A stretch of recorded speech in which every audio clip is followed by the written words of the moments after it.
에스라 6장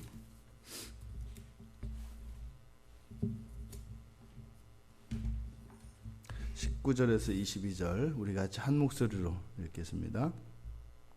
사로잡혔던 자의 자손이 첫째 달 14일에 유월절을 지키되 제사장들과 레위 사람들이 일제히 몸을 정결하게 하여 다 정결하매 사로잡혔던 자들의 모든 자손과 자기 형제 제사장들과 자기를 위하여 유월절 양을 잡으니 사로잡혔다가 돌아온 이스라엘 자손과 자기 땅에 사는 이방 사람의 더러운 것으로부터 스스로를 구별한 모든 이스라엘 사람들에게 속하여 이스라엘의 하나님 여호와를 찾는 자들이 다 먹고 즐거움으로 이레 동안 무교절을 지켰으니 이는 여호와께서 그들을 즐겁게 하시고 또 아수르 왕의 마음을 그들에게로 돌려 이스라엘의 하나님이신 하나님의 성전 건축하는 손을 힘있게 하도록 하셨음이었더라.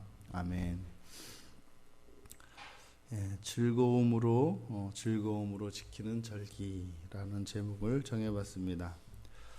이제 이스라엘 백성들이 유월절과 무교절을 지키는 내용을 기록하고 있습니다. 그리고 1장에서 6장까지 이제는 1차 포로 귀환이 끝나고 7장에서부터 시작되어지는 에스라로 인도되어지는 2차 포로기까지 약 58년간의 이제 기간이 6장과 7장 사이에 있습니다. 이제 1차 포로 기한을 종결 짓는 시점에서 유월절을 지킨 것으로 성경은 마무리하고 있습니다. 히브리 원력으로 첫째 딸은 이스라엘이 애굽에서 포로 생활을 하고 출애굽하였을 때 그때를 1월달로 삼습니다. 그래서 우리로 하면은 보통 7월을 1월로 삼는데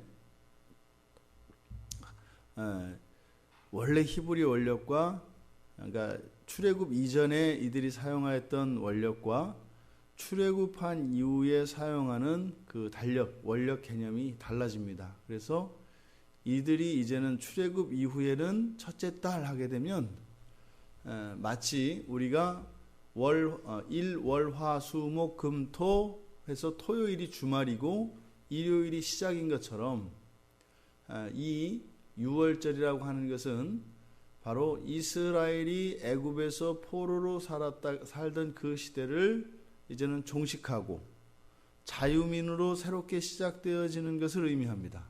그래서 이 유월절이 갖는 의미는 새 창조, 새 생명 이런 의미를 갖습니다.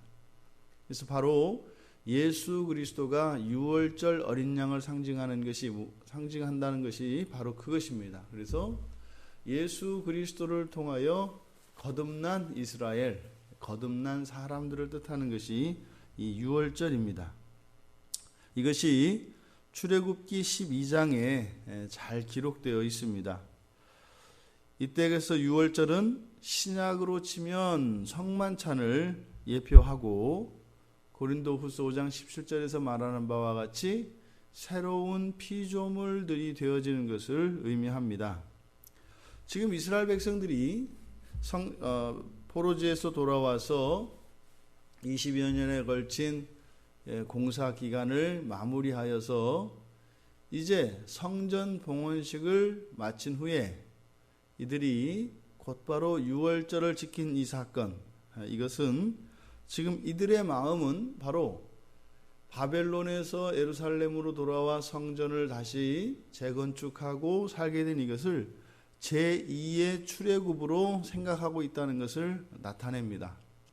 그러니 이 성경 안에서 유월절, 구약 성경에서 유월절이 거론되어질 때는 항상 이스라엘이 회개하고 이스라엘의 이런 갱신을 의미합니다. 그러니까 이들의 지금 마음은 새롭게 이제는 과거와 단절되는 새로운 이스라엘로서의 선언과 다짐을 지금 이 유월절 절기를 지킴으로 나타내고 있는 것입니다. 곧바로 이어서 22절에 그들은 즐거움으로 무교절을 지켰다라고 이야기를 합니다. 그래서 보통 이 유월절과 무교절은 하나의 절기로 이해를 합니다. 유월절을 지키면 그날부터 일주일 동안을 무교병을 먹는 무교절로 이어지기 때문에 유월절과 무교절은 거의 하나의 절기로 이렇게 묶여 있습니다. 이스라엘 백성들은 그런데 여기서 즐거움으로 드렸다라고 이야기합니다. 굳이 이렇게 바로 뒤에도 여호와께서 그들을 즐겁게 하셨다라고 성경은 기록합니다. 이 즐거움을 강조하는 이유는 이들의 마음이 믿음에 기초하여서 믿음이 동반되어져서 이렇게 무교절을 지킨 것을 의미합니다. 그래서 우리가 신앙생활을 할 때 이 즐거움이라고 하는 것은 믿음이 전제되어졌을 때 그 결과로서 생겨나는 것입니다. 그래서 형식적인 그런 신앙생활이 아니라 즐거움이 동반되어지는 즐거움으로 하는 이러한 신앙생활이라야 우리에게 영적인 유익을 줄 수가 있습니다. 그래서 믿음에 기초하지 않는 그런 신앙생활은 우리에게는 유익이 될 것이 없다 이 말입니다. 그래서 우리들의 신앙생활도 믿음에 기초하여 즐거움으로 하는 그런 신앙생활이 되기를 주님의 이름으로 축원드립니다. 그런데 성경은 이렇게 이들이 즐거움으로 이래 동안 무교절을 지킨 이유에 대해서 22절 중반절부터 두 가지 이유로 설명을 합니다. 이들이 그렇게 즐거움으로 지킬 수 있었던 이유는 첫 번째로는 여호와께서 그들을 즐겁게 하셨다. 즐거움은 믿음을 전제한다고 말씀하지 않습니까? 그러니까 이들에게 믿음을 주셔서 그들로 하여금 즐거운 마음을 갖게 그들의 마음을 변화시켜 주신 것이죠. 또한 두 번째로는 아수르 왕의 마음을 바꾸십니다. 바로 이방나라 왕의 마음을 변화시켜서 이스라엘 백성들을 돕게 하셨다는 것입니다. 이스라엘 백성의 마음을 변화시키시고 또 이방나라, 우리로 말하면 세상입니다. 이것은 우리들이 살아가는 생활의 형편입니다. 그래서 세상 나라의 왕의 마음을 바꾸셨다. 그래서 우리를 돕게 하셨다. 출애굽 당시에서도 동일한 상황이 연출됩니다. 이스라엘 백성들이 모세를 따르지 않지 않습니까? 하나님이 보냈는데 우리가 너를 어떻게 믿고 따르겠는가? 그것을 위해서 10가지 재앙이 일어난단 말이에요. 누누이 말씀드립니다만 이 세상에서 일어나는 재난은 왜 그래요? 그리스도인들 정신 차리게 하려고 그러는 거예요. 그런 의미에서 불쌍하단 말이에요, 세상에. 우리가 조금 더 좀 나긋나긋하고 이러면 세상 사람들이 좀 덜 맞을 텐데, 이스라엘 백성들이 믿기까지 10가지 재앙이 일어나죠. 애굽 사람들은 물론 이제 본인들이 이스라엘 백성들을 그동안 노예로 부리고 못된 짓을 했기 때문에 죄의 결과이기는 합니다만, 어쨌든 결과적으로 볼 때는 이스라엘 백성들이 하나님을 온전히 의지하고 믿을 수 없었기 때문에 그들의 불신앙에 대한 예방주사로 10번의 재앙이 있었던 것이죠. 그래서 그 기간을 통해서 이스라엘 백성들의 마음을 바꿉니다. 그래서 어떻게 해요? 하나님의 인도하심을 따라 이제 광야로 나갈 마음을 갖는다 이 말이에요. 그리고 또 애굽 왕인 바로 이 파라오의 마음을 또 바꾸시죠. 그래서 두 마음을 바꾸셔서 출애굽을 이루어 가십니다. 여기에서도 동일하게 그런 일이 일어납니다. 그럼 이것을 우리들에게 적용을 하면 우리가 유월절을 지키고 우리가 유월절을 먹는 이 성만찬을 통해서 우리는 유월절을 경험하게 되는데, 그러면 우리가 날마다 이렇게 새로운 피조물로, 다시 말해서 우리의 기독교 신앙을 가지고 우리가 살아갈 수 있게 된 것, 그리고 우리가 기쁜 마음으로 예수 그리스도를 믿고 신앙생활할 수 있게 된 것, 그것이 왜 그렇다고요? 동일하게 하나님께서 우리들의 마음을 바꿔주셔서 우리들에게 믿음을 주셔서 우리가 신앙생활 할 수 있는 것이고, 또 세상 나라의 왕의 마음을 바꾸어서 우리가 신앙생활 할 수 있도록 도와주셨기 때문에 우리는 예수를 믿고 신앙생활을 할 수 있다는 겁니다. 여러분들이 인정을 하든 안 하든 성경은 그렇게 얘기하는 겁니다. 우리가 예수님을 믿을 수 있는 것, 하나님의 특별한 은혜입니다. 우리가 예수를 믿을 수 있는 그 마음을 주셨기 때문에 우리가 믿는 것이지, 우리가 믿는 그게 아니다 이 말입니다. 우리가 하고 있지만 우리로 하여금 그렇게 할 수 있도록 하나님께서 우리의 마음속에 믿음을 심어주신 겁니다. 그래서 예수가 내 대신 죽어주신 것을 믿고, 그 예수를 믿으면 나의 죄가 온전히 정결케 되어지고 내가 영원한 하나님 나라의 자녀가 된다고 하는 포기되어질 수 없는, 변개되어질 수 없는 그 믿음을 주셔서 영생을 바라보며 살아갈 수 있는 신자가 되게 하셨다는 겁니다.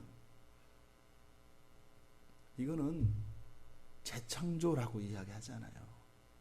재창조.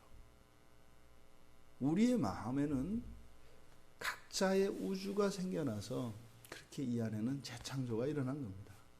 근데 우리들은 연약하기 때문에 우리의 삶에 방해와 어려움이 오게 되면 그런 어마어마한 재창조의 사건이 일어났다 할지라도 우리는 그것을 언제든지 저버릴 준비가 되어 있는 것을 아시고, 그렇게 하지 않도록 우리의 삶의 형편을 바꾸셔서 각자의 상황에 맞추어서 도저히 내가 신앙생활 할 수 없는 그런 상황은 하나님께서 피해가게 하신다는 거죠. 도저히 가난은 견딜 수 없는 사람에게는 가난은 주지 않으시고, 도저히 질병으로부터 받는 그런 고통을 견딜 수 없는 사람들에게는 그것을 주지 않으시고, 또 너무 잘 살아서 그것 때문에 타락할 것 같은 사람들에게는 너무 잘 살지 않게 해주시고, 이러한 모든 우리의 형편을 살펴보시되 우리가 우리의 믿음을 저버리지 않고 최소한 그 신앙을 붙잡고 나아갈 수 있도록 우리의 삶의 형편을 하나님께서 주장하여 주신다는 것이죠. 그 결과로 지금의 내가 있는 겁니다. 그렇게 애를 쓰셨는데 그 결과가 지금의 나입니다. 놀라운 일이죠. 전지전능하신 하나님이 최선을 다하신 게 지금의 내 모습이다 이 말입니다. 우리가 이 세상을 살아가면서 해야 될 일들은 우리를 구원하신 예수 그리스도의 이름 앞에 무릎을 꿇고 감사하며 찬양하는 일입니다. 또한 나를 쳐서 굴복시키고 우리를 구원하신 그리스도 예수의 그 말씀에 순종하며 살고자 하는 소원을 품을 때 성령께서 친히 우리의 본성을 바꾸어 주셔서 즐겁게 주님의 말씀을 따를 수 있게 한다는 사실을 기억해야 할 것입니다. 우리가 우리 자신을 내가 나를 변화시키려고 할 것이 아니라 주님의 말씀을 즐겁게 따르고자 할 때 내 본성과 내 삶의 변화는 부수적으로 일어나는 것이라는 이 영적인 원리를 우리가 깨닫고 그 효과를 누리시는 여러분들 되시기를 바랍니다. 하나님도 못 바꾸시는 우리가 우리를 바꾸려고 한다는 게 얼마나 무모한 짓입니까? 그게 허탄한 세상 종교가 추구하고자 하는 겁니다. 그건 뭐예요? 하나님은 못하셔도 나는 할 수 있다는 거거든요. 그거 해볼 필요 없습니다. 못합니다. 어떻게 해요? 주님의 말씀을 즐겁게 따르고자 할 때, 내 인생의 뒤안길을 돌아볼 때 그 말씀과 함께 살고자 하는 내 안에 일어난 변화가 내가 살아온 인생의 족적을 통해서 발견되어진다 이 말입니다. 현재의 나 속에서는 항상 긴장과 갈등이 있어요. 그러나 돌아온 인생길을 지나온 인생길을 되돌아보면 변화되어지는 내가 발견되어진다 이 말입니다. 그러니 현재의 이 긴장과 갈등은 미래의 만족과 감사가 되어질 것을 믿는 믿음으로 살아가게 되는 것이죠. 부디 이 은혜가 오늘 한날도 우리들에게 주어지기를 주님의 이름으로 축원드립니다.